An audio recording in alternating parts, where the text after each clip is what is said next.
کی آیت نمبر 15 سے آیت نمبر 18 تک 4 آیات کریمہ آج کے درس کا حصہ ہیں۔ اس سے پہلے اس سورہ مبارکہ میں اللہ تعالیٰ نے تقوی، صلہ رحمی اور یتیموں کے حقوق کو بیان کرتے ہوئے مال کے حوالے سے مسائل کو بیان کیا کہ یتیموں کے مال کو یا اموال کو ضائع مت کرو، ان پہ قبضہ مت کرو، ان کا ناجائز تصرف مت کرو، اگر ایسا کرو گے تو اپنے پیٹ میں آگ بھرو گے۔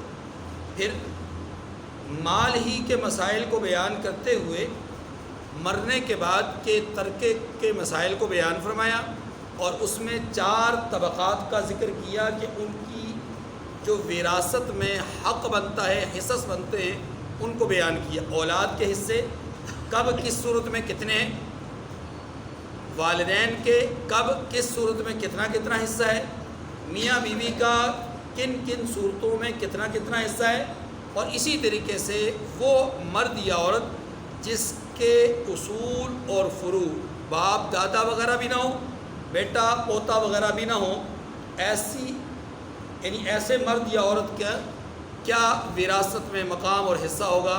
یہ 4 قسم کے لوگوں کے مسائل وراثت کو بیان کیا گیا، مسائل حصص کو بیان کیا گیا۔ جب مال کے اموال کے مسائل کو بیان کر دیا تو یاد رکھیے سوسائٹی میں 2 چیزیں بڑی اہمیت رکھتی ہیں، معاشرے میں 2 چیزیں بڑی اہمیت کی حامل ہیں جن کی وجہ سے یا تو فطور پیدا ہوتا ہے یا اصلاح پیدا ہوتی ہے۔ اب نمبر 1 مال، اس مال کی اگر درست طریقے سے تقسیم اور تصرف اور اس مال کے درست طریقے سے اس کا استعمال ہو تو معاشرے کے اندر اصلاح پیدا ہوتی ہے۔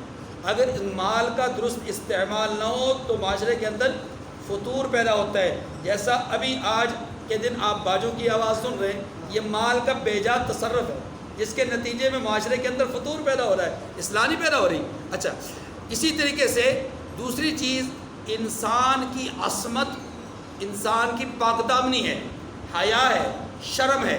اگر حیا اور پاک دامنی کا خیال رکھا جائے تو معاشرے میں بہت ساری بے چینیاں، بہت سارے فتنے، بہت سارے فساد ختم ہو جاتے ہیں یا نہ ہونے کے برابر ہوتے ہیں۔ لیکن اگر انسان اپنی عصمت کا، اپنی حیا کا خیال نہ رکھے اور پھر معاشرے کے بہت سارے لوگ اس گناہ بد کا ارتکاب کرنا شروع کر دیں تو معاشرہ اصلاح پذیر نہیں ہوتا بلکہ انتشار کا شکار ہوتا ہے، فتنہ اور فساد اس میں پیدا ہوتے ہیں، یہاں تک کہ معاشرے میں ایسا بگاڑ پیدا ہو جاتا ہے کہ اب یہ فسادی معاشرہ ہوتا ہے، اصلاحی معاشرہ نہیں ہوتا۔ ٹھیک ہے جی، تو 2 باتیں معاشرے اور سوسائٹی کو بہتر کرتی ہیں، یا 2 چیزیں معاشرے اور سوسائٹی کو بہتر کرتی ہیں یا اس کے اندر فساد پیدا کرتی ہیں۔ ان میں سے ایک چیز مال اور دوسری چیز انسان کی عصمت اور حیا۔ اموال کے حوالے سے، مال کے حوالے سے مسائل کافی حد تک ہمارے سامنے سورۃ النساء میں بھی گزر چکے۔ اس سے پہلے سورہ آل عمران میں بھی کچھ بیان تھا، لیکن سورہ بقرہ میں بہت تفصیل کے ساتھ مسائل ہمارے سامنے آ چکے۔ اب یہاں سے معاشرے کے اس دوسرے اہم ترین پہلو جس کو ہم حیا کہتے ہیں اس کے حوالے سے ذکر ہے۔ یہ بات سمجھ آ گئی جی، تمہید سمجھ میں آ گئی۔ اب اگلی بات سمجھیے کہ شریعت مطہرہ نے، اللہ کے قرآن نے، اللہ کے نبی کے فرامین نے 2 چیزیں ہمیں سمجھائی ہیں۔ گناہ کرنے والے کو سزا ملے اور سزا کیسی ملے، اس پہ 2 چیزیں بتلائی ہیں۔ ایک چیز سزا متعین کی گئی ہے، مخصوص سزا ہے کہ یہی سزا دینی ہے، اس کو شریعت میں کہتے ہیں حد، حا دال حد۔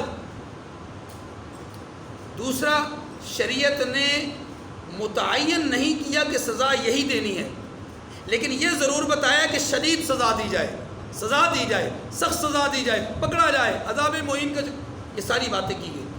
تو یاد رکھیے پہلی صورت کو جس میں سزا متعین ہوتی ہے اس کو حد کہتے ہیں، جس میں سزا متعین نہیں ہوتی اس کو تعزیر کہتے ہیں۔ اس کو کیا کہتے ہیں؟ آپ کے ملک کے قوانین میں بھی ایک لفظ آپ سنتے ہیں تعزیرات پاکستان.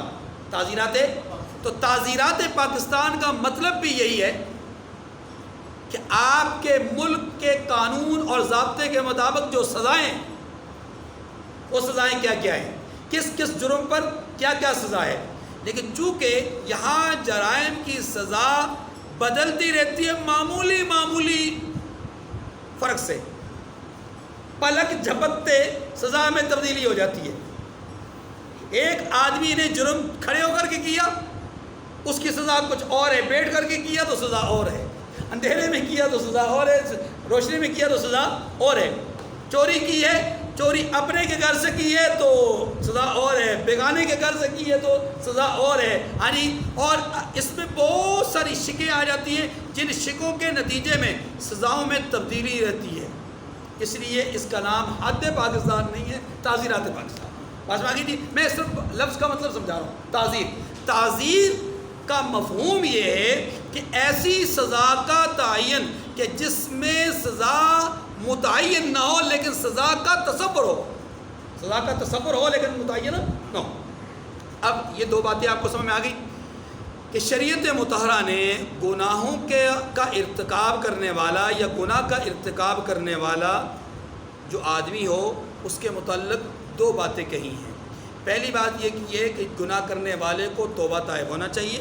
دوسری بات یہ کی ہے کہ اس کو سزا اگر دنیاوی اعتبار سے ملتی ہے اور سزا کا اس کے لیے اعلان ہے. بعض جرائم وہ ہیں کہ جن کی سزائیں بیان کی گئیں، بعض جرائم وہ ہیں کہ جن کی سزائیں نہیں بیان کی گئیں، ان کے متعلق یہ کہا گیا کہ توبہ طائب ہو جاؤ. جیسے ایک آدمی نماز نہیں پڑھتا تو سزا متعین نہیں کی گئی، سزا متعین وعید سنائی گئی ہے آخرت کے اعتبار سے، نہ تعزیر بیان کی گئی نہ حد بیان کی گئی، لیکن اتنا کہا گیا کہ یہ جرم ہے، گناہ ہے، کافروں جیسا عمل ہے، اور اس میں اللہ کی رحمت اڑ جاتی ہے، برکتیں اڑ جاتی ہیں، انسان کا سب کچھ لٹ جاتا ہے وغیرہ وغیرہ، بہت سارے مسائل. اللہ کے نبی صلی اللہ علیہ وسلم کی آنکھوں کی ٹھنڈک تھی، اس کے ذریعے سے چھوڑ کر کے آنکھوں کو ٹھنڈک نہیں ملی.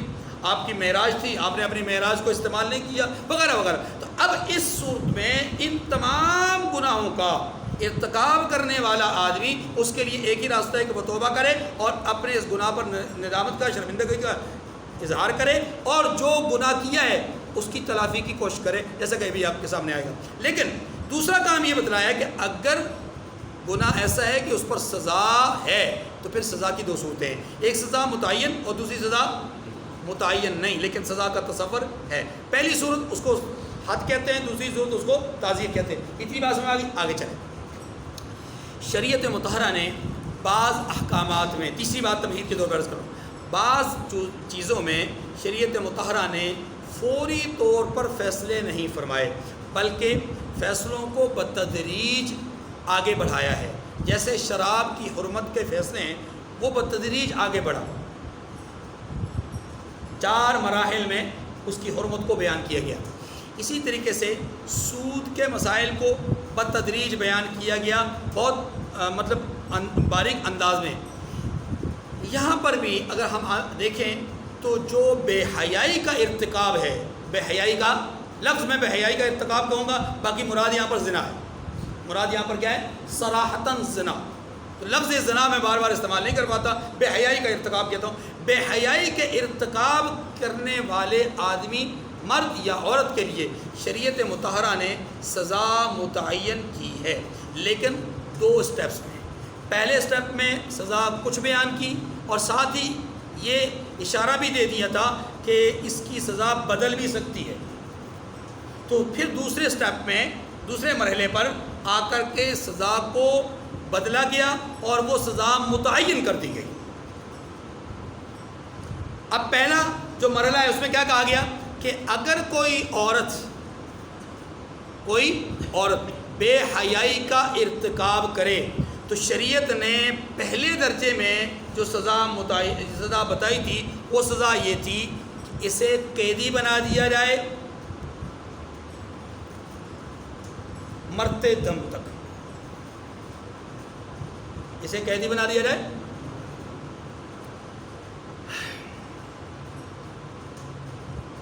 یہ سزا ہے پہلے مرحلے میں. لیکن ساتھ ہی بتا دیا کہ اس سزا میں تبدیلی ہو سکتی ہے۔ یہ اشارہ تھا کہ آنے والے وقتوں میں سزا کچھ اور بھی ہو سکتی ہے۔ اور پھر سورہ نور کی آیات نازل ہوئی اور ان میں دو ٹوک بتایا گیا کہ وہ عورت یا وہ مرد کہ جو بے حیائی کا ارتکاب کریں اور شادی شدہ نہ ہوں، شادی شدہ نہ ہوں، بے حیائی کا ارتکاب کریں، تو ایسے مرد یا عورت کو 100 کوڑے لگائے جائیں گے۔ الزانیۃ والزانی فاجلدوا کل واحد منہما 100 جلدہ، ہر ایک کو 100 کوڑے لگائے جائیں گے اگر وہ شادی شدہ نہیں ہیں اور بے حیائی کا ارتکاب کر لیتے ہیں۔ دوسری صورت، اگر شادی شدہ ہیں اور بے حیائی کا ارتکاب کرتے ہیں یا ان میں سے ایک شادی شدہ ہے، تو جو شادی شدہ ہوگا اس کے لیے شریعت مطہرہ نے رجم کا حکم دیا ہے۔ اور یہ قرآن پاک کے الفاظ سے نہیں ثابت ہوتا، البتہ رسول اللہ صلی اللہ علیہ وسلم کی صراحتاً احادیث سے اور عمل رسول سے ثابت ہوتا ہے۔ حضور نے عملاً اس کا فیصلہ کیا ہے۔ دو لوگ ایسے تھے کہ جن پر حضور کے زمانے میں رجم کا فیصلہ ہوا۔ ایک حضرت ماعز ابن مالک اسلمی، قبیلہ اسلمی سے تعلق تھا رضی اللہ تعالیٰ عنہ، ان کو شادی شدہ تھے، رجم کیا گیا ہے۔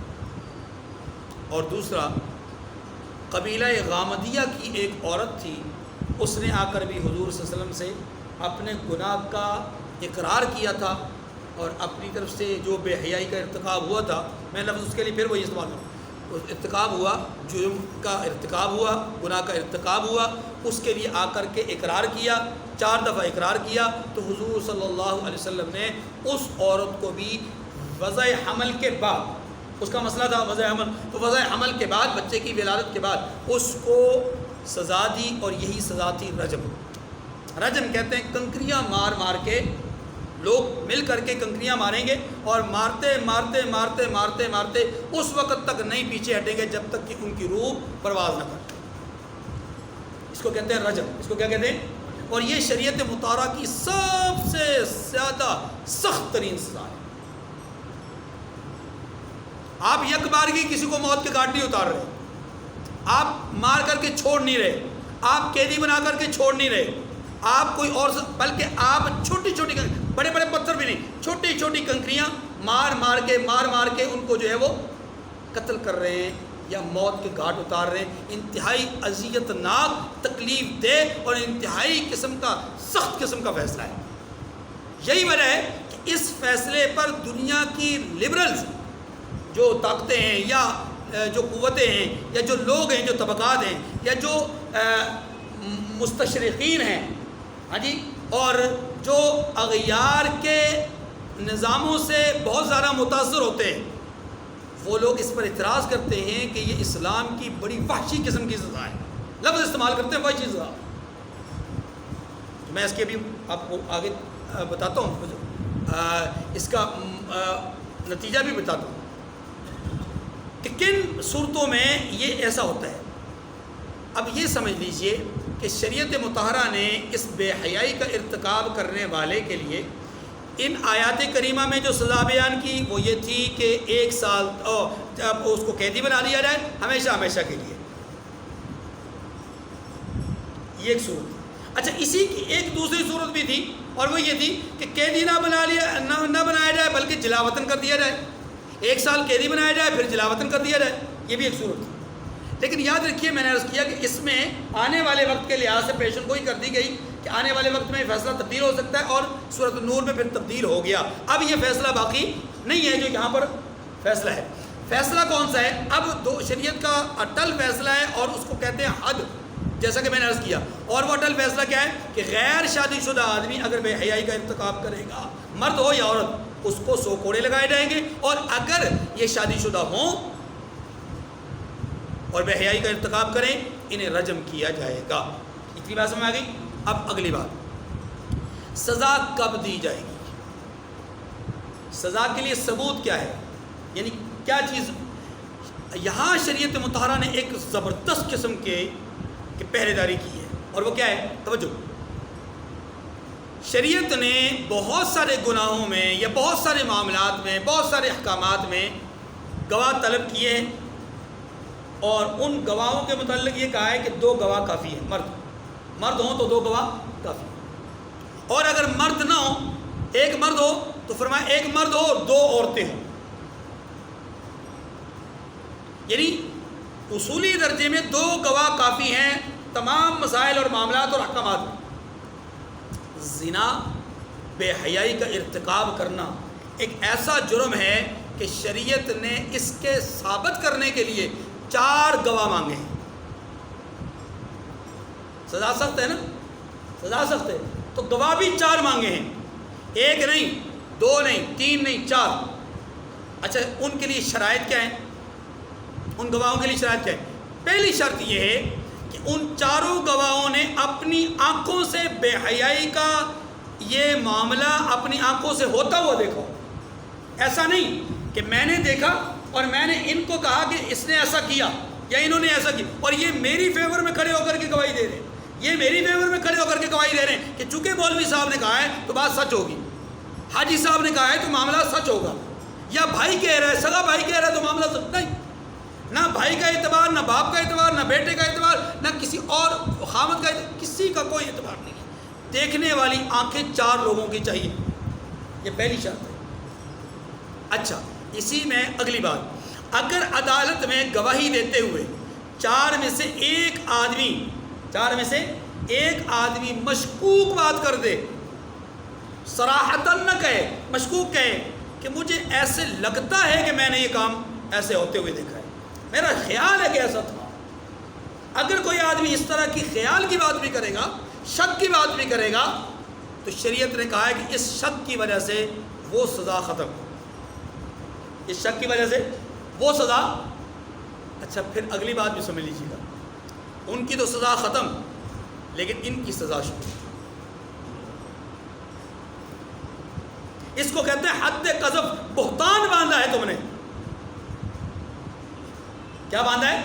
بہتان باندھا ہے، اور بہتان باندھنے والے کو 80 کوڑے مارے جائیں گے، 80 80 80 80۔ بات سمجھ لیں؟ تو یہ معمولی معاملہ نہیں ہے۔ اگر شریعت نے اس کی سزا بہت سخت رکھی ہے تو اس کے لیے شرائط بھی بہت سخت رکھی ہے۔ پہلی شرط 4 گواہ، دوسری شرط 4 میں سے کوئی ایک بھی شک والی بات نہ کرے، اپنی گواہی سے مکر نہ جائے، انحراف نہ کرے، پیچھے نہ ہٹے۔ اچھا، دوسری صورت، اگر 4 گواہ نہیں ہیں، 4 گواہ نہیں ہیں، 4 گواہ کے بجائے خود جرم کا ارتکاب کرنے والا خود عدالت میں جا کر کے کہہ دیتا ہے کہ میں نے یہ جرم کیا ہے، اس سے باقاعدہ طور پہ پورے گناہ کے ارتکاب کی تفصیل 1 دفعہ نہیں 4 دفعہ لی جائے گی۔ دیکھو کہیں تمہیں غلطی تو نہیں لگ رہی، ٹھیک ہے؟ اس کے لیے لفظ جو استعمال ہوتا ہے وہ میں شاید کسی وجہ سے ابھی استعمال نہیں کر پاتا، لیکن آپ کہہ لیں کہ حقیقتاً تم نے جرم نہیں کیا، تم نے جرم کی بنیادوں کو یا ابتدا کو تم نے چھیڑا ہو، باقی حقیقتاً تم نے جرم نہیں کیا، دیکھ لو ذرا غور کر لو۔ عدالت کہے گی 1 دفعہ، دوسری دفعہ، تیسری دفعہ، چوتھی دفعہ، لیکن 4 دفعہ اگر اس کے الفاظ میں تغیر و تبدل نہیں ہے، وہ ایک ہی بات پہ ڈٹا ہوا ہے، تو پھر شریعت اسے سزا دینے کا کہتی ہے کہ اب سزا دی جائے گی۔ اب آپ نے دیکھا کہ اس جرم کے ثبوت کے لیے شریعت نے کتنا سخت کٹہرا لگایا ہے، کٹہرے میں کھڑا کر کے کتنی سخت کڑی سزائیں اپنا شرائط رکھی ہیں۔ ان شرائط کو پورا کرنے کے بعد اب اگر جرم ثابت ہو جاتا ہے تو پھر تو سزا بنتی ہے نا۔ کیوں؟ اس لیے کہ اس میں اور خنزیر میں فرق کیا ہے؟ اب سمجھیں، نہیں سمجھے گا؟ اس میں اور خنزیر میں کیا فرق ہے کہ اس آدمی نے 4 انسانوں کی آنکھوں کے سامنے بے حیائی کا ارتکاب کیا ہے، اتنا بے شرم، اتنا بے غیرت، اتنا ذلیل آدمی ہے، اللہ کی دی ہوئی نعمت حیا کی قدر نہیں کی اور بے حیائی کا ارتکاب کر گیا۔ نہ خدا سے اس کو حیا آئی، نہ انسانوں سے حیا آئی، نہ جانوروں سے حیا آئی، نہ اس کو اپنے آپ سے حیا آئی، یہ اتنا بے حیا ہو گیا کہ اب اس کے لیے تو سزا بنتی ہے۔ بات سنا رہی ہے؟ یہ عمل جانور کرتے ہیں، اور جانوروں میں بھی خنزیر کرتا ہے کہ وہ علل اعلان بغیرتی کرتا ہے. اور یہی وجہ ہے کہ کفریہ طاقتیں اور طاغوتی طاقتیں اور دجالی قوتیں آپ کو آپ کے کھانے کی چیزوں میں، آپ کو آپ کی ویکسینز میں، اور آپ کو آپ کی دوائیوں میں یہ خنزیر اور اس کی چربی اور اس کے مطلب لوازمات وہ ڈال کر دے رہی ہیں تاکہ آپ کے اندر بے حیائی پیدا ہو. جب آپ بے حیا ہوں گے تو رحمت دو عالم صلی اللہ علیہ وسلم نے فرمایا اذا فاتک الحیاء فافعل ما شئت، جب تم بے حیا ہو جاؤ پھر جو مرضی چاہو کرو، پھر کوئی لگام نہیں، پھر کوئی رکاوٹ نہیں، پھر کوئی روک ٹوک نہیں ہے. آج مغرب میں آپ دیکھ رہے ہیں کہ کوئی جرم ایسا نہیں کہ جو ان کے ہاں اس کی کوئی مطلب وقت نہ اپنا کوئی اس کی مقدار بہت کم ہو، بلکہ اس کی مقدار، ہر جرم کی مقدار بڑی ہوئی ہے. ہر قسم کا سامان تعیش وہاں پر موجود، اور ہر قسم کی بے لگام کیفیتیں اور قوانین اور ضابطے وہاں پر موجود. اور وہاں آپ دیکھ رہے ہیں کہ جرائم ایسے کہ اس دنیا میں سب سے زیادہ زنا کے کیس، ریپ کے کیس وہ امریکہ میں ہوتا ہے.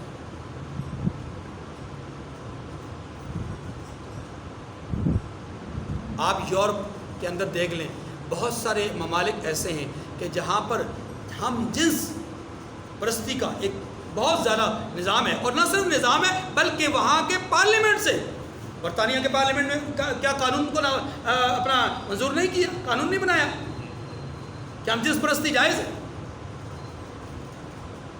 کس قدر بے حیائی کا ارتکاب کرنے والا. لیکن یہ کیوں ہے؟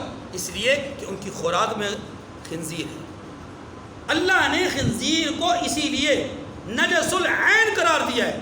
نجس العین کا مطلب یہ ہوتا ہے کہ خنزیر کبھی کسی صورت میں نہ اس کے بال، نہ اس کے ناخن، نہ اس کی کھال، نہ اس کا خون، نہ اس کی چربی، نہ اس کا گوشت، نہ اس کی ہڈیاں، کوئی چیز اس کی قابل استعمال نہیں ہے. اللہ کا بنایا ہوا ہے لیکن قابل استعمال نہیں ہے. کیوں؟ اس لیے کہ یہ سراپا نجاست ہے، سر سے پاؤں تک نجاست ہی نجاست ہے، اور صرف نجاست نہیں، بغیرتی والی نجاست. بہرحال عرض یہ کر رہا تھا کہ قرآن مجید نے جو زنا یا بے حیائی کے ارتکاب کی سزا بیان فرمائی ہے وہ سزا بظاہر سب سے زیادہ سخت ہے، لیکن اس سختی کے پیچھے اگر آپ دیکھیں تو شرائط اور جو ضابطے ہیں وہ بھی بہت سخت ہیں، جن کو پورا ہونے کے بعد یہ سزا دی جائے گی. اب آپ بتائیں، اگر آپ کے ملک میں ایک مرد یا عورت کو سر عام 100 کوڑے لگ جائیں تو کیا باقی لوگوں کے رونگٹے کھڑے نہیں ہو جائیں گے؟ جب سزائیں نہیں ہیں تو پھر حالات یہ ہیں کہ ہر شہر میں رات کی تاریکی، رات کے مطلب آپ کہتے ہیں سورج ڈھلنے کے بعد رات کی تاریکی جب شروع ہوتی ہے تو وہاں روڈوں پر خواتین کھڑی ہوتی ہیں. کون سی ڈکی چھپی بات ہے؟ کیا حکومت کی آنکھوں پہ پٹی بندھی ہوئی ہے؟ کیا قانون نافذ کرنے والے ادارے اس سے غافل اور بے خبر ہیں؟ نہیں، ہرگز نہیں. ان کی ناک کے نیچے یہ سب کچھ ہو رہا ہے، اور ان کی شے پہ سب کچھ ہو رہا ہے، ان کی مرضی سے سب کچھ ہو رہا ہے.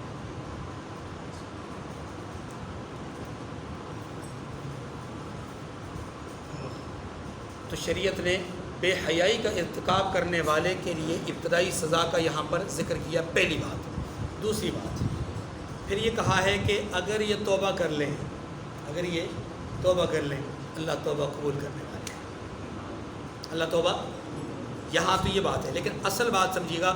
اب قانون یہ ہے کہ اگر کسی نے جرم کا ارتکاب کر لیا اور اس کا جرم ثابت ہو گیا تو اس کی صرف توبہ سے مسئلہ حل نہیں ہوگا، اسے دنیاوی اعتبار سے سزا ملے گی، البتہ اس کی ندامت، اس کی توبہ، اس کی پشیمانگی کے نتیجے میں آخرت کی سزا سے وہ بچے گا، آخرت کی سزا سے وہ.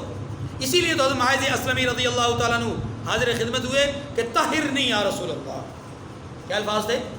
طہرنی یا رسول اللہ صلی اللہ علیہ وسلم، اے اللہ کے رسول مجھے پاک کر دیجیے، میں ناپاک ہو گیا ہوں، مجھے پاک کر دیجیے. اللہ کے رسول نے فرمایا معاذ کیا ہوا؟ انہوں نے سارا معاملہ بیان کیا. اللہ کے رسول نے چہرہ انور کو پھیر دیا، وہ دوسری طرف آئے، پھر یہی جملہ کہا، اللہ کے رسول نے پوچھا کیا ہوا، پھر انہوں نے تفصیل بیان کی، پھر اللہ کے رسول نے چہرہ پھیر دیا، پھر چوتھی دفعہ پچھلی رخ پہ چہرہ پھیر، انہوں نے آ کر کے یہی ذکر کیا، پھر اللہ کے رسول نے انہیں سزا دی۔ اچھا جب سزا مل گئی نا، اب اگلی بات بھی سن لیجیے، ہم میں سے بھی ہو سکتا ہے کسی کے ذہن میں ان کی شخصیت کے حوالے سے کوئی نیگیٹو پہلو آئے کہ بھائی نعوذ باللہ کیسے آدمی تھے، صحابی رسول ہو کر کے ان سے غلطی ہو گئی۔ بھائی غلطی ہونا اور معاملہ ہے، اب اس غلطی کا باقی رہنا اور معاملہ ہے۔ غلطی باقی رہی یا نہیں رہی، ان کے الفاظ کیا تھے، مجھے پاک کر دیجئے، اللہ کے رسول نے پاکیزگی کا فیصلہ فرما دیا۔ اب جب فیصلہ ہو گیا تو کیا ہو گئے، کیا ہو گئے، پاک ہو گئے۔ اچھا پاکی کا ثبوت کیا ہے، پاکی کا ثبوت کیا ہے، رسول اللہ صلی اللہ علیہ وسلم اپنی جماعت کے لوگوں کے ساتھ صحابہ اکرام کے ساتھ جا رہے ہیں، ان کی قبر کے قریب سے گزرے، ایک آدمی نے دوسرے آدمی سے کہا کہ یہ وہ شخص ہے فلاں فلاں، اس کے میں وہ الفاظ نہیں ادا کر سکتا، کچھ الفاظ کہے جو ان کی ذات اور شخصیت کے حوالے سے مثبت نہیں تھے، منفی تھے، یعنی جیسے ہمارا مزاج بھی ہوتا ہے نا، فلاں گناہگار ہے اس نے ایسا ایسا کیا، ایسے الفاظ تھا۔ تو جب اللہ کے رسول صلی اللہ علیہ وسلم نے یہ الفاظ سنے تو آپ نے اس وقت کچھ نہیں کہا، نہ رکے نہ کچھ کہا، کچھ قدم آگے چلے، آگے چل کر کے دیکھا تو ایک جانور مردہ حالت میں پڑا ہے، اور جانور وہ ہے جس کو ہم گدھا کہتے ہیں، جو کہ شریعت میں حرام، شریعت میں کیا ہے، حرام ہے، مردہ حالت میں ہے، اور تعفن اس سے پھیل رہا ہے، تعفن سے بدبو پھیل رہی ہے۔ اللہ کے رسول نے اس آدمی کو جس نے بات کی تھی حضرت ماعز اسلمی کی قبر کے بعد کھڑے ہو کر کے، اس کو بلایا قریب آؤ، وہ قریب آئے، فرمایا اس کا گوشت کھاؤ۔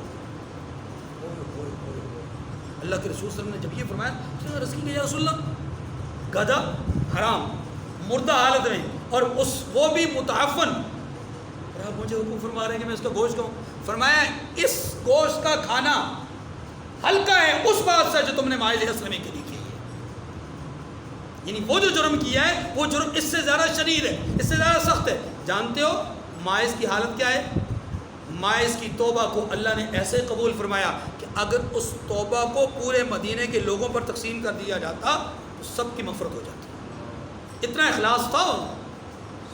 جرم کا ارتکاب تو ہو گیا، غلطی تو ہو گئی، اللہ کے رسول نے خود تو فرمایا نا کہ کل بنی آدم خطاء وخیر الخطائین التوابون، کہ سارے بنی آدم کیا ہیں، خطا کار ہیں، اور بہترین خطا کار وہ ہے کہ جو توبہ کر لے۔ التائب من الذنب کمن لا ذنب لہ، گناہ سے توبہ کرنے والا ایسا ہے کہ گویا وہ اس نے گناہ کیا ہی نہیں ہے۔ اور ایک حدیث میں آتا ہے کہ توبہ کرنے والا اللہ کا محبوب ہے، توبہ کا معاملہ اللہ کو پسند ہے، اللہ توبہ کرنے والے بندے کو پسند کرتے ہیں۔ یہ ساری باتیں توبہ کے حوالے سے۔ اب ان کی توبہ کا عالم یہ تھا کہ حضور نے فرمایا اگر ان کی توبہ کی حالت کو، توبہ کی کیفیت کو، خشوع کو، ان کی کیفیت کو اگر پورے مدینے پر تقسیم کر دیا جاتا تو سارے مدینے کے لوگوں کی مغفرت ہو جاتی، اور آپ ان کے متعلق یہ بات کر رہے ہیں۔ اس لیے یہ بات ذہن نشین فرما لیں کہ صحابہ کرام رضوان اللہ علیہ مجمعین میں سے بعض شخصیات سے، بعض حضرات سے کوئی کمی کوتاہی دنیا میں ہوئی، اللہ تعالیٰ نے اس کا تدارک دنیا میں کروا دیا، اور ہم یہ سمجھتے ہیں کہ صحابہ کرام میں سے چند شخصیات سے یہ جو کمی کوتاہیاں اللہ نے یہ ان سے ہوئی، یہ ہوئی نہیں، اللہ نے کروائی ہیں۔ کروائی اس لیے ہیں تاکہ مسائل کو واضح کر کے بیان کیا جائے، تاکہ مسائل کو عملاً بتا دیا جائے۔ اب اگر کسی کا اس زمانے میں کوئی جرم کا ارتکاب نہ ہو، کسی سے روزہ نہ ٹوٹتا، یعنی روزے کو کھا نہ لیتا، کوئی نماز کو چھوڑ نہ پاتا، کسی سے بے حیائی کا ارتکاب نہ ہو پاتا، کسی سے قتل نہ ہو پاتا، کسی نے شراب نہ پی ہوتی، کسی سے کوئی جرم نہ، اگر کسی سے بھی نہ ہوتا تو مجھے بتلائیے شریعت مطہرہ کے احکامات کو ہماری بعد کے آنے والی انسانیت کیسے قبول کرتی ہے کہ جناب اس کی تو کوئی مثال نہیں ہے، کوئی نظیر نہیں، کوئی جو ہے وہ اس کی کوئی مثال نہیں صحابہ کرام میں، حضور کی زندگی میں۔ آج بھی بہت سارے لوگ اعتراض کرتے ہیں سزائے رجم پر کہ رجم کا فیصلہ تو ہے ہی نہیں، رجم کی سزا تو ہے ہی نہیں، تو رجم کی سزا حضور علیہ السلام کے عمل سے ثابت ہے، اس لیے رجم کی سزا ہے۔ رجم کی آخری بات کہی گئی توبہ کے حوالے سے، فرمایا جو آدمی توبہ کرتا ہے اتنے بڑے جرائم کے بعد بھی اگر توبہ کر لیتا ہے اللہ اس کی توبہ کو قبول کریں گے۔ دیکھیے فرمایا واللاتی یأتین الفاحشۃ من نسائکم فاستشہدوا علیہن اربعۃ منکم، مسلمانوں تمہاری عورتوں میں جو بدکاری کا ارتکاب کر بیٹھے ان پر اپنے لوگوں میں سے 4 شخصوں کی شہادت لوگ، 4 آدمیوں کی. اچھا اس میں شہادت کا اعتبار صرف مردوں کا ہے، عورتوں کی گواہی قبول نہیں ہے. ہے نا سخت بات. اب پہلی بات تو یہ دیکھیں نا، اس بے حیائی پر 4 لوگوں کو جمع کرنا کہ 4 لوگ اپنی آنکھوں سے دیکھیں، مشکل بات ہے کہ نہیں ہے؟ بہت مشکل ترین بات ہے. لیکن پھر بھی اگر 4 لوگ جمع ہو جائیں تو میں نے کہا اس سے بڑی بے غیرتی اور کیا ہو سکتی. اور اب تو علمان والحفیظ بے حیائی کا اتنا مطلب سیلاب آیا ہوا ہے کہ لوگ اپنی بے حیائی کی ویڈیوز بناتے ہیں. فَإِن شَهِدُوا فَأَمْسِكُوهُنَّ فِي الْبُيُوتِ حَتَّى يَتَوَفَّاهُنَّ الْمَوْتُ أَوْ يَجْعَلَ اللَّهُ لَهُنَّ سَبِيلًا. فرمایا اگر وہ ان بدکاری کی گواہی دیں تو ان عورتوں کو گھروں میں بند رکھو یہاں تک کہ موت ان کا کام تمام کر دے. ان کو قیدی کر لو، قید بنا لو، قیدی بنا لو اور انہیں موت تک اس حالت میں رکھو. او یجعل اللہ لہن سبیلا، یا اللہ ان کے لیے کوئی اور سبیل راستہ پیدا کر دے، یعنی کوئی اور فیصلہ آ جائے. جیسا کہ میں نے عرض کیا کہ سورہ نور میں فیصلہ تبدیل ہو گیا. بات ختم. اب اگلی بات یہ تو ہے بے حیائی کا ارتکاب زنا کی صورت میں. ایک عمل ہوتا ہے عمل لواطت، یعنی ہم جنس پرستی، اس کے لیے سزا بیان کی جا رہی ہے. واللذان یأتیان منکم فآذوہما، اور جو 2 مرد تم میں سے بدکاری کریں، جو 2 مرد تم میں سے ہم جنس پرستی کریں تو ان کو ایذا دو. فآذوہما، انہیں ایذا دو، انہیں تکلیف دو. دیکھیے یہاں پر سزا متعین نہیں کی گئی، پہلی صورت میں سزا متعین ہے. یہاں لواطت کی سزا شریعت نے متعین نہیں کی. اب یہاں پر فقہاء میں اختلاف ہے. امام شافعی، امام احمد ابن حنبل، امام ابو یوسف، امام محمد رحمۃ اللہ علیہ یہ فرماتے ہیں، امام شافعی کا ایک قول یہ فرماتے ہیں کہ ایسے آدمی کو یہی سزا دی جائے گی جو کہ بے حیائی کا ارتکاب یعنی زنا کا ارتکاب کرنے والے کو سزا دی جاتی ہے، کہ اگر یہ شادی شدہ ہے انہیں رجم کیا جائے گا، اور اگر غیر شادی شدہ ہے تو انہیں اسی طریقے سے 100 کوڑے مارے جائیں گے. لیکن امام حنیفہ رحمۃ اللہ علیہ ایک اور بات کرتے ہیں، وہ کہتے ہیں نہیں، زنا والی سزا نہیں دی جائے گی. وہ کہتے ہیں یہ جرم زنا سے بڑا جرم ہے، یہ جرم زنا سے بڑا جرم. وہ کہتے ہیں زنا کا کوئی نہ کوئی اگر ہم دیکھیں تو اس کا کوئی نہ کوئی اینڈ نظر آتا ہے. مثال کے طور پہ مرد اور عورت نے آپس میں زنا کیا، ممکن ہے کہ اس بدنامی کے نتیجے میں ان کے دل میں اب خیال آ جائے یا معاشرہ ان کے بارے میں فیصلہ کر دے کہ بھائی تم نے اب منہ کالا کر لیا ہے، اب ہم اپنی بچی کو کہاں دیں، لہذا اب تمہارا دونوں کا نکاح کیا جائے گا، دونوں کا نکاح ہو جائے گا، اینڈ ہو گیا. لیکن جو لوگ لواطت کا شکار ہیں اور بدفعلی کا شکار ہیں، فرمایا ان کا اینڈ کوئی نہیں، ان کی انتہا کوئی نہیں ہے، کیونکہ یہاں نتیجہ انتہا تک جا ہی نہیں سکتا. یہ جتنا آگے بڑھیں گے موذی مرض میں مبتلا ہوتے جائیں گے. اس لیے امام حنیفہ رحمۃ اللہ علیہ فرماتے ہیں کہ عمل لواطت عمل زنا سے بدترین جرم ہے، لہذا اس کی سزا قاضی وقت اپنے حالات کے مطابق جو سخت سے سخت ترین سزا دے سکتا ہے وہ دے. ان کے نزدیک اونچے مینارے سے گرا دے، پہاڑ سے گرا دے، مارے اور نیچے رکھ کر کے اس کے سر کو جو ہے وہ پتھر سے کچل دے، اوپر بہت بڑی چٹان گرا دے، کچھ یعنی ایسی سزا دے جو عبرتناک سزا. دیکھیے معاشرے میں اگر ایک فرد کو اسلامی سزاؤں میں سے کوئی سزا دے دی جائے اس جرم میں آٹومیٹکلی رکاوٹ پیدا ہو جائے گی. ہم دیکھتے ہیں کہ گزشتہ تھوڑا عرصہ پہلے تک سعودی حکومت میں جو شرعی سزاؤں میں سے کچھ جرائم کی سزائیں نافذ تھیں تو نتیجتاً وہاں جرائم کا ارتکاب بہت کم تھا. اب کچھ عرصے سے وہاں سزاؤں کا فقدان چلا آ رہا ہے.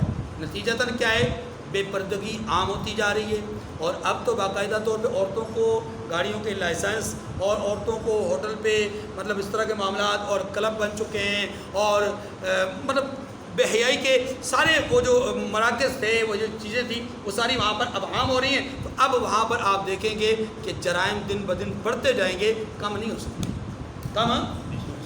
کمی صرف ایک ہی صورت میں ہوتی ہے، اور وہ ہوتی ہے اللہ کے فیصلوں کے مطابق فیصلے کرنا. اس میں برکت بھی ہے، رحمت بھی ہے اور سد باب بھی ہے. ما واللذان یأتیانها منکم فآذوهما، اور جو دو مرد تم میں سے بدکاری کرے تو انہیں ایذا دو. فإن تابا واصلحا فأعرضوا عنهما، پھر اگر وہ توبہ کر لیں اور نیکوکار ہو جائیں تو ان کا پیچھا چھوڑ دو. ان اللہ کان توابا رحیما، بے شک اللہ توبہ قبول کرنے والا اور مہربان ہے. انما التوبۃ علی اللہ للذین یعملون السوء بجہالۃ ثم یتوبون من قریب فاولئک یتوب اللہ علیہم وکان اللہ علیما حکیما. اللہ انہی لوگوں کی توبہ قبول فرماتا ہے جو نادانی سے بری حرکت کر بیٹھتے ہیں. نادانی سے مراد کیا ہے؟ توجہ، جہالت سے مراد یہاں پر کیا ہے؟ جہالت سے مراد یہ نہیں ہے کہ ناواقفی کی بنیاد پر، بلکہ یہاں پر جہالت سے مراد غفلت ہے، کوتاہی ہے. کہ جو لوگ کوتاہی، یعنی دیکھیں نا، جب بھی کوئی آدمی گناہ کا ارتکاب کرتا ہے وہ کوتاہی اور غفلت کی وجہ سے کرتا ہے. نماز چھوڑتا ہے تو غفلت کی وجہ سے چھوڑتا ہے. اگر بے حیائی کا ارتکاب کرتا ہے تو غفلت کی وجہ سے کرتا ہے. غفلت کیا ہے؟ وہ اپنے انجام سے بے خبر ہوتا ہے. اس وقت اس پر غلبہ شہوت اور شیطانی جو غلبہ ہے وہ بہت زیادہ حاوی ہوتا ہے، جس کے نتیجے میں اس کو آخرت کی سزائیں اور حقیقی سزاؤں سے اس کی جو ذہنی کیفیت ہے وہ دور ہٹ جاتی ہے، اور اس کو صرف یہاں پر سبز باغ نظر آتے ہیں، اس لیے وہ گناہ کا ارتکاب کر بیٹھتا ہے. فرمایا جب انسان غفلت کی وجہ سے، کوتاہی اور نادانی کی وجہ سے گناہ کرے اس کی توبہ کو قبول اللہ فرمائیں گے. لیکن ثم یتوبون من قریب، اچھا پھر اس توبہ قبول کرنے کے لیے یہ بھی فرمایا گیا کہ ان کی توبہ قریب تک قبول ہوگی. قریب سے مراد کیا ہے؟ یہاں پر علماء نے لکھا ہے کہ قریب سے مراد یہ ہے کہ یا موت سے 1 سال پہلے، یا 1 مہینہ پہلے، یا 1 ہفتہ پہلے، یا 1 دن پہلے، یا کچھ لمحہ پہلے. لیکن اتنی بات کنفرم ہے، آگے بھی اگلی آیت کریمہ میں آ رہا ہے کہ غرغرہ کی کیفیت میں داخل ہونے سے پہلے، نزع کے عالم میں جانے سے پہلے تک انسان کی توبہ کی قبولیت کا وقت ہے بس. لیکن اس خیال میں کہ ابھی غرغرہ کا وقت نہیں آیا، نزع کا عالم نہیں آیا تو میں گناہ کرتا جاؤں، یہ بہت بڑی حماقت اور بہت بڑی بیوقوفی اور نادانی ہے. اسی کو نادانی کہا گیا ہے. فَأُولَٰئِكَ يَتُوبُ اللَّهُ عَلَيْهِمْ، اللہ تعالیٰ ایسے لوگوں پر مہربانی کرتا ہے جو بہت جلد توبہ کر لیتے ہیں. وَكَانَ اللَّهُ عَلِيمًا حَكِيمًا، اور وہ سب کچھ جانتا اور حکمت والا ہے. وَلَيْسَتِ التَّوْبَةُ لِلَّذِينَ يَعْمَلُونَ السَّيِّئَاتِ، اور ایسے لوگوں کی توبہ قبول نہیں ہوتی جو ساری عمر برے کام کرتے رہتے ہیں. کیا مطلب یہ کہ جو توبہ کا خیال ہی نہ کرتے ہوں، توبہ کا خیال اور تصور ہی نہ کرتے ہوں، یہاں تک کہ ان کے اوپر نزع کی کیفیت آ جائے. آگے خود آ رہا ہے بات جملہ، حتی اذا حضر احدهم الموت، ساری عمر بے حیائی، ساری عمر گناہ کا ارتکاب کرتے گئے یہاں تک کہ موت سر پہ آ گئی. موت سر پہ آ گئی، جیسا کہ فرعون کے سر پہ موت آئی. اس کو نظر آیا کہ اب دریا موجیں اٹھا رہا ہے اور طغیانی دریا میں آ چکی ہے، اور دریا کا وہ شور پھر سے اٹھ پڑا اور اب یہ چل پڑا ہے. اس نے کیا کہا؟ آمنت برب موسیٰ و ہارون، میں موسیٰ اور ہارون کے رب پر ایمان لایا. اللہ پاک نے کیا فرمایا؟ الآن وقد عصیت قبل وکنت من المفسدین. پہلے تو بڑا متکبر بنا پھرتا تھا، بڑا سرکش اور انا ربکم الاعلیٰ کا دعوے دار تھا. اس وقت تو کہتا تھا کہ نہیں، موسیٰ علیہ السلام نعوذ باللہ جادوگر. اس وقت تو کہتا تھا کہ بنی اسرائیل ہمارے ملازمین اور ہمارے نوکر اور ہمارے غلام، ہم ان کی اتباع کیوں کریں. آج تو کہتا ہے انہی بنی اسرائیل کے رب پر ایمان لاتا ہوں. کل تک تو غنڈہ گردی کرتا تھا، فسادی تھا، ہم مفسد تھا، اور آج ابھی موت کو سامنے دیکھ کر تو بھی ایمان لے آیا. تو اب تیرا ایمان قابل قبول. یہ ہے موت کی کیفیت، یہ غرغرہ کی کیفیت کہ جب انسان کو موت کے آثار نظر آ جائیں پھر توبہ قبول. حتی اذا حضر احدهم الموت، یہاں تک کہ جب ان میں سے کسی کو موت موجود ہو اس وقت وہ کہنے لگے انی تبت الآن، کہ میں اب توبہ کرتا ہوں. فرمایا اس کی توبہ قبول نہیں ہوگی. ایک. نمبر 2، ان لوگوں کی توبہ بھی قبول نہیں ہوگی کہ وَلَلَّذِينَ يَمُوتُونَ وَهُمْ كُفَّارٌ، جو حالت کفر میں مر گئے، جن کا کفر میں مرنا یقینی، اب ان کی بھی توبہ قبول نہیں ہوگی. اولئک اعتدنا لهم عذابا علیما، ایسے لوگوں کے لیے جو کفر کی حالت میں مریں ان کے لیے ہم نے عذاب علیم تیار کر رکھا ہے. اللہ تعالیٰ مجھے اور آپ کو سمجھنے کی توفیق نصیب فرمائے. وآخر دعوانا ان الحمد للہ رب العالمین.